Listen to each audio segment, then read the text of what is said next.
Ապրիլի 26-ին Վատիկանի Սուրբ Պետրոսի տաճարի հրապարակում տեղի ունեցավ կաթոլիկ եկեղեցու սրբազան քահանայապետ երջանկահիշատակ Ֆրանցիսկոս Պապի վերջին հրաժեշտի և հուղարկավորության արարողությունը, որին ներկա գտնվեց Գարեգին II ամենայն հայոց կաթողիկոսը։ Հուղարկավորության արարողությանը մատուցվեց Սուրբ Պատարագ, որի ընթացքում տարբեր եկեղեցիների պետեր և ներկայացուցիչներ առիթ ունեցան իրենց աղոթքը բարձրացնելու ի տեր ննջած Ֆրանցիսկոս Պապի հոգու խաղաղության համար։ Բացօթյա արարողությանը ներկա գտնվեցին երկրների նախագահներ և միապետեր, բարձրաստիճան հոգևորականներ և պաշտոնյաներ ամբողջ աշխարհից։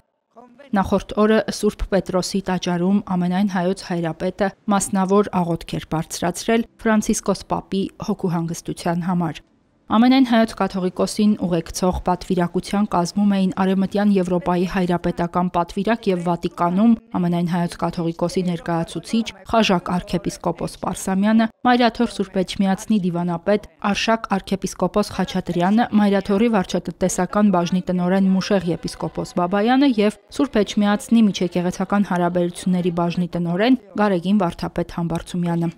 Արարողությանը ներկա էին նաև Հայաստանի Հանրապետության նախագահը Արամ I Կիլիկիո կաթողիկոսը։ Պատարագին մասնակցեցին կաթոլիկ եկեղեցու հարյուրավոր կարդինալներ, պատրիարքներ, եպիսկոպոսներ և քահանաներ։ Հռոմի Պապի վերջին հրաժեշտի և հուղարկավորության արարողությունները անցյալ շաբաթվա վերջին ամենալուսաբանվող և պահանջված իրադարձություններն էին։ Սուրբ Պետրոսի տաճար Պոնտիֆիկոսին հրաժեշտ տալու էին եկել շուրջ 250,000 ուխտավորներ և այցելուներ։ Վատիկանի Դոմուս Սանտա Մարթա հրապարակից Ֆրանցիսկոս Պապի մարմինը փոխադրվեց դեպի քահանայապետի երկրային կյանքի վերջին հանգստավայր Սանտա Մարիա Մաջորե եկեղեցի։ Թաղման շարասյունն անցավ Հռոմի կենտրոնական պողոտաներով և հրապարակներով։ Նորագույն պատմության մեջ առաջին անգամ է, որ քահանայապետը կտակել է հուղարկավորել իրեն Վատիկանից դուրս։